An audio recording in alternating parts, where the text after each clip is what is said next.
Well, good afternoon. It's Monday afternoon drive time. My name is Julian Gibb, and today I am blessed to have Nathan Smith. Welcome to the show. Yeah, thank you for having me, Julian. It's great to be here today. Nathan, tell me what do you do in the daytime? What keeps you out of trouble? Well, it's hard to keep me out of trouble, but I work for Phoenix Rescue Mission. We're a local Christ-centered nonprofit. We focus on serving people who are experiencing homelessness, addiction, trauma. I am the chief program officer at the mission, so I have the distinct privilege of getting to oversee all of the services that we offer. So that's keeping me pretty busy and out of trouble during the day. Yeah. So how did you? Tell me a little bit about Nathan. How did you get into? What was your journey from going to the rescue mission? Yeah, absolutely. So, once upon a time, I was just going to church and just believing that the whole point of going to church was to share the gospel and to bring people in the kingdom. And I still believe, obviously, that's really important. I got challenged to go to a missions trip out in India. It was not something I wanted to do. I did it really, really reluctantly, We jumped on and I went out, spent a month out there and got a chance to see people experiencing joy and experiencing love and community and also extreme poverty, very abject poverty. And seeing those two things together really made me sort of reassess my first world problems back home. Right. It was really eye-opening experience. So I came home and my wife and I, we knew we needed to do something. I started reading the gospel in a different way. There was a lot of message about good news to the poor that for some reason I just had ignored. I just hadn't paid attention to. Yep. And so all those experiences together led my wife and I one night on a Saturday to go to the worst parts of town, hand out sack lunches and stuff to people and just get to know people and sit down. And eventually I brought my entire church along and we went out every Saturday and did that for a while, for several years, in fact, and just broke bread and created relationships with people living on the streets, got to know them, got to serve them, and just really try to break those walls down and have like a kingdom meal every week. Yeah. Eventually, I realized that that's what I wanted to spend all my time doing. And so since international missions had become kind of out of the picture with kids coming along, I just decided, I'm going to go find a place to work and worked at a couple spots, eventually landed at the mission 7 years ago. And it's been amazing ever since. It's just a great place to be for someone who really wants to do kingdom work for people on the streets. Well, that's an amazing story. And so, I know of one missionary in Africa, and he in the same organization that I am, and he the church is booming where he is. It's just exploding, and he went back to England to go and visit the church that sent out the missionaries 150 years ago. To go and bring the word to that part of Africa, and he went there, and there's like 3 people in the church. Oh, okay. And so it's the point being is that international missionaries is an absolute must. Taking the word, taking God's love to all nations. But also there's a lot of work to do back home. And so that's what you're doing in the Phoenix Rescue Mission. And so tell me, what is the Phoenix Rescue Mission? What is it that you do there? Yeah, so the mission, we provide a lot of services to people who are both in need of residential space and people who are housed and in their own communities. So our non-residential services, we offer homeless street outreach. We work with the courts. We work with police departments. We have a day labor service for people living on the streets where we use case management and pay the minimum wage to do service projects. We've got several case managers, a dozen case managers on the streets every day trying to work with folks to get them into better living situations. We offer a food bank and other food distribution services throughout the community. So for those working poor families, there's many more in light of COVID, there's been a really significant increase in food insecurity. And so we offer services to people who are in that situation. They can come and get food a couple times a month. We have residential campuses where we offer a very short-term crisis stabilization program. People are in a situation where they know they just need something better. They don't know what that is oftentimes, or sometimes they do, but they know they have goals for themselves and they're not on their way there. So they come to us and we help them develop a plan, get them off the streets or off the couch or wherever they're at, and sometimes those people decide to stay with us, and then they go into really our featured program at the mission. We call it Transformations. It's a 12-month addiction recovery program. It's a discipleship-based program, but it's also surrounded with one-on-one counseling, psychoeducation classes that are run by licensed counselors. And so we bring a strong mix of discipleship and clinical expertise into that transformations program, and really try to help people unpack the trauma and the experiences that have led them to the situation that they're in right now. And we graduate people from that after typically 12 months. Some stay on longer. And so those are really the programs that we offer. Again, a set of non-residential programs, and then those residential programs where we're really working in people's lives. So how do you do this? I mean, and what I mean by that is, to me, I'm overwhelmed just listening to you. I'm Sure. sort of, I'm thinking like, well, I can go down and I can make some coffee, or I can hand out some things. But I mean, the center's offering this, seems like, at least to me, this comprehensive way of reaching out and meeting the needs of people who have been, for whatever reason, are on the so-called margins of society. And so what is it that empowers you, to do your job? Well, what is it that gives you the mental and the physical energy to do all this? It really comes down to, first and foremost, the gospel. I'm really moved by Jesus' message that we see him in the least of these, and by the emphasis that he placed on bringing good news to the poor. I love the way Luke's gospel frames it, where in that case, his very first message is something that has an emphasis on bringing in the marginalized and the poor. And so, first and foremost, I mean, my motivation comes from Jesus. Also, personally, I feel my goal is to change communities of lives, and that just keeps me going. Some people's goals, and my goal once upon a time was to be a millionaire by the time I was 29. Well, 29 is long since passed, and I have never made $1 million. And that's totally okay. At some point, Jesus changed my motivations into being more people versus myself oriented. And so if I can change 1 million lives, or if I can change 10 million lives by the time it's all said and done, to me, I'll look back and be like, thank you, Lord, for using me. And that's just my personal motivation. I think for others, it's just a matter of, finding your purpose in the world beyond yourself, first and foremost, and then thinking, how can I give in? How can I be a part of that? And so for me, it looks like coming and working in this field professionally, but it didn't always look like that, and it doesn't look like for many others. So, that's, my story and how I got into it, but it doesn't mean that other people can't be involved without being involved professionally, Right. Tell us about that. I mean, I'm assuming that it's not just Phoenix Rescue Mission employees that are serving at the center. Do you have volunteers that help you? Yeah, absolutely. We've got a range of them too. We'll have what we call high impact partners. A high impact partner is someone who's really more devoted to the mission. They're really working alongside us in mission. They're believers, because they're in our Christian mission with us, and they oftentimes have significant impact. We have a group of ladies who, in non-COVID times, come onto the campus and provide Bible studies with breakout Bible study groups with all the women on the campus. It's the Tuesday morning Bible study ladies. A shout out to them; they're amazing. We have one pastor who's a good friend of mine. Actually, we met through the mission. He just decided, maybe close to a decade ago or so, that he just was called to go be in the community and work in the community. Still running his church. Still, that's his first ministry. And so he decided to come and work alongside us at the mission. He started in the men's campus. He's eventually become something like the campus pastor, really, over on the women's campus. And his church has come and gotten involved with him. And so he's sort of served as a trailblazer. But they're not all superhero stories either. We've got our food bank right now is serving 1,000 more households a day than we used to pre-COVID. And so, per month, pre-COVID. And so I can't staff that all the way up. It would cost me so much money to do Yeah, that. So yeah. we really rely on volunteers to run that every single day.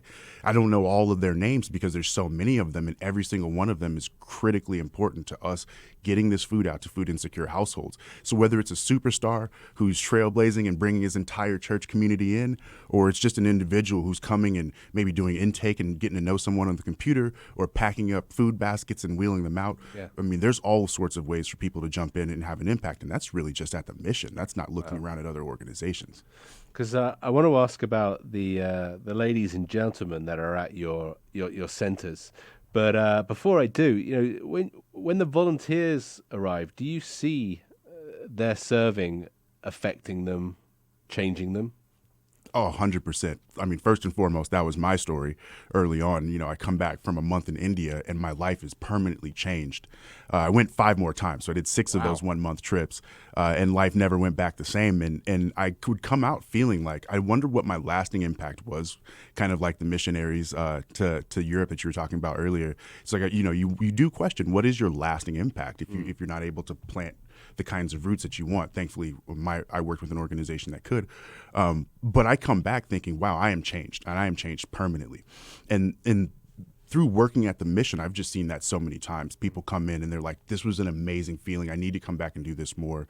We recently had someone who took advantage. He works for the Maricopa Community Colleges.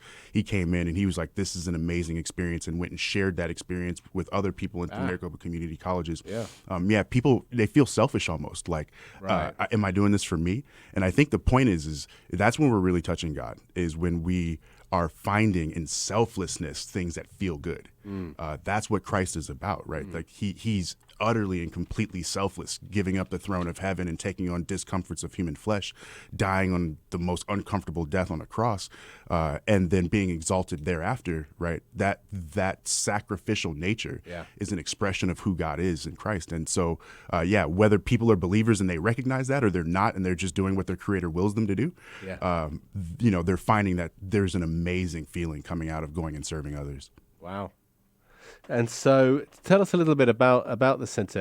Obviously, we don't want names or anything, but give us some stories about how people's lives have been changed, improved, transformed at the center. Yeah, part of understanding that is realizing that people are coming from some really dark and tough situations, some really awful backgrounds in many cases. You'll have people who come to us and they were born addicted to drugs, right? So automatically right out of the gate, they're set back in life, and grow up in a household that's angry, that's violent, that's abusive, negligent, and then get older. The first time they get drugs is from one of their parents as a preteen. And then they develop, and you think, man, what's wrong with this bum? What's wrong with this person who's just on the side of the road asking for money, or this drug addict who's just in and out of the emergency room with overdoses and things like that. And so people come to us after that collection of experiences has created them, has basically formed them into this person. Some of these people are the people that you wouldn't think would have much hope in life, and they turn out amazing. People really, the walls start to come down. They come into the classes. They start working with their counselor one-on-one, men and women, separate campuses, weeping, finally digging out the trauma that's gotten them into this situation. Fast forward, they go through a year of program. We have like a stay and save concept, so we let people stay on the campus and save some money, buy themselves a car that they can try to pay off, get themselves a really good job, start looking to reconnect with their families, or they have fully reconnected with their families at this point, find good housing and move out. And so there's no shortage of people who've come to us and paid off thousands of dollars of fines, who've come off the streets, out of addiction, who are experiencing years of sobriety, have careers now. And I can think of a person just right off the top of my head who's come into the mission in a very similar situation. She was disconnected from her kids and was able to reunite with her children through going through the program and staying compliant with those things. Fast forward, is out of the program several years now, just competed in our competitive scholarship program that we have in partnership with Grand Canyon, won a full ride scholarship to go to Grand Canyon University. Wow. She's working in a medical field, so she's going to go get a medical degree. And Go Lopes. Yeah, Lopes up. Absolutely. Proud alumni. And so, yeah, no shortage of stories who people who were once what you might think was a drain on the community and now are positively impacting our community and helping us increase our capacity. So what misconceptions did you have, or do people have about homeless people or people who are struggling on society? Yeah, one of them is that the poor will be with you always, and there's just nothing you can do about that, or really should do about that. And then going and having a nice, fresh reread of the gospel, in my opinion, really challenges that. So one of the things I know from the church is evolving out of that mindset. Another thing is realizing that, again, like I was mentioning earlier, people are a collection of experiences, but there's a lot beneath there. God created a wonderful human being that's just impacted by the fall, much like the rest of us, and maybe in very different ways. Yes. And so for me, it's seeing that there's potential, that there's a lot of good, and that there's a lot to build on with people, that they're more than just what meets the initial appearance. And if you get to know them, if you're interested in creating a relationship with folks on the other side of the margin, you'll find that they're very much different than what you might have thought. And so that was a word you said, potential. Extreme potential. And so tell me, there's this locked up potential within people that's just sort of caged by events in life, and the center is being used in order to free them of that, so that they themselves can live up to that full potential. Is that what you're saying? Yeah, absolutely. It's first tapping into their relationship with their creator, and bringing them back to God. And then also helping them to set goals like get a GED, get a college degree. And we help them get those things while they're in their program, or at least get started on them. Help them get a job that they maybe never saw themselves doing. Help them dream of being a homeowner, having paid off cars and not having debt, but having resources. Yeah. And then show them the path of how that can be accomplished and how others like them have accomplished it. Bring back past successful graduates who can come and mentor and show them that it's real. And so, yeah, when you do those sorts of things, we expose people to a different kind of world, the kind of world that like I was exposed to growing up by my parents. And then they realize, well, wow, I can do this. And then they do it. And then they come show others that they can do it again. And the cycle continues.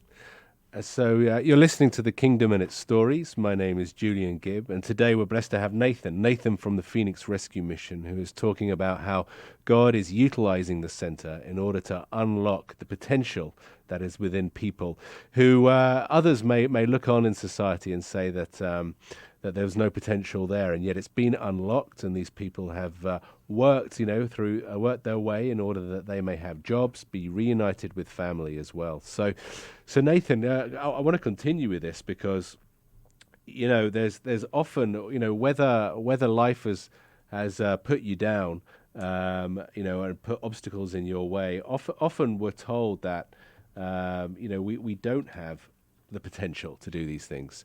I mean, it's kind of like Nathan, for instance. Like you've got, you've got a family, you've got this, you've got that, but he's got what it takes, And so, what would you say to those listening? Perhaps there's someone listening on the radio today saying, "There's no potential in me.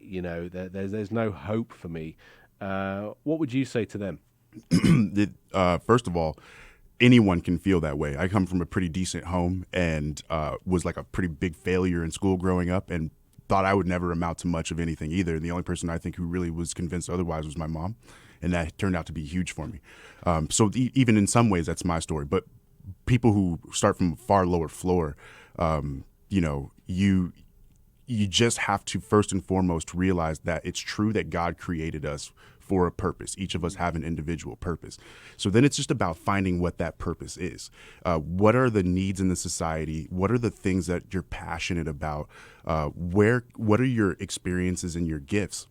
And how can all those things be brought together for you to do something good about society? Now, it may look very different from what I do. There are people who are going to be more people and less task oriented than I, because if the world was full of Nathans, we'd be in a tough spot, right? We could not have that. We would never thrive. So we need other people who have other gifts and who have other things that they bring to the table. And that's you. That's David. That's other people who really have other things that they can bring and can help in our kingdom activity. So for me, it's just about their potential is there. That's a fact. Yeah. We were created that way. But dig in and find out what that looks like for you as an individual. Right.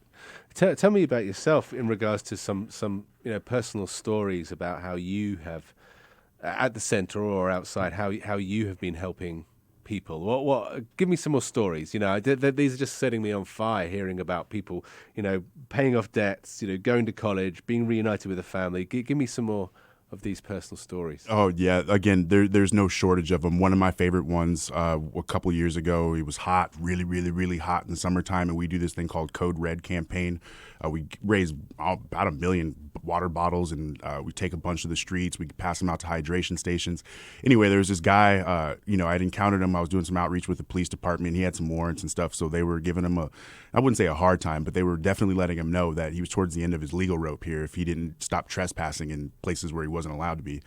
And so they let him go, never arrested him or anything like that. But he associated me with that. And every time I'd see him, he'd flip me a pretty mean bird. And we just have a bit of a laugh, and, it was kind of funny. Anyway, time goes by. I'd go out and I'd see him on the streets all the time. Eventually, it was the end of summer. I think it was about August. And he's like, man, I'm dying out here. He'd lost like 15 or 20 pounds. He looked absolutely awful. He looked like he could barely stand. The heat was really, really killing him, literally. So finally he agreed, come on in. He came in. Eventually he got himself a job. Eventually he got himself housing. We found out that he had several $1,000s of back child support, back child support of Social Security. Okay. It's quite the opposite. Right. And then he was able to rebuild his life. So he went from a guy who was on the verge of doing 6 months over a bunch of misdemeanors and flipping me the bird every time he saw me, to reaching out and asking for help and getting help. We had another guy who had been working for years in the construction industry, but he had back problems and he was in his 50s. And he's like, man, I got to really switch it up. But all I've been doing is drinking my way through a job that I know how to handle. Right. Now I can't handle it anymore. So he came in, he got himself clean. We got him a certificate to go and get back into IT school. So he got into IT school. He got his certification. And he eventually got himself a pretty decent job, actually, something that could carry him through the rest of his professional life from the 50s on. We've had several ladies who were on the verge of having their rights disconnected with their children and not having support systems to fall back on, meaning their kids are going to go into the system, and that's never a good thing. And they come to the center, they realize they've hit rock bottom, they turn their lives around, the state reunites them with their kids and gives them their rights back, and now they're living in homes. I can think of a woman right now who works at Phoenix Rescue Mission, who owns a home and is reunited with her son and is raising a good family. So, I could go on and on, Julian. There's no shortage of these. Give me one more. One of my favorites is a guy who came to us. He'd been in and out of jail for a long time, and came in and he's pretty, like, I don't know what I'm going to do with this program. I don't know about the Jesus stuff, but, we'll give it a try. I stayed that way for a couple of months through program, and eventually started to kind of really grasp on. He kicked his addictions to opiates and things like that, and eventually continued to work the program. He became a leader in the program. He graduated from the program. Wow. He ended up getting himself a job. And with the Phoenix Rescue Mission, he started ground floor. I actually hired him, and he came in and he worked really, really hard. So we got promoted to a coordinator job. So when we launched this program called Glendale Works, doing day labor with folks on the streets in Glendale, he was my chosen coordinator. He went out and ran it magnificently, did a great job. He's since become our supervisor over the whole homeless outreach program, and he just continues to do well. My favorite thing about him, though, and I hope he hears this, is he just signed up for his 401k. And he's getting the 4% back from the company, and he's investing in his future. This is a guy who's fresh out of jail, very reluctant for any of this, and didn't think he'd ever be successful. He's now looking into going back to the university, and so his story continues. Wow. That's wonderful. Now, we've got 1 minute left, and so I want you to give me I don't want to do this justice to it, but give me a 30-second one more story. Yeah, one more. Wow. Going back to, we just supplied 4 people with certificates, with scholarships through partnership with Grand Canyon to go there for free for 4 years.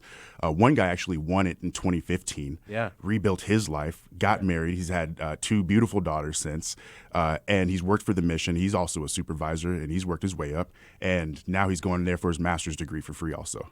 So, for people listening, can people recover from drug addiction? Yes, apparently. Can people rebuild their marriages? Yes. And so, do people please just call into the center and let them help you. And God bless you all. Thank you, Nathan, for joining us today. Thank you for having me, Julian. I appreciate it.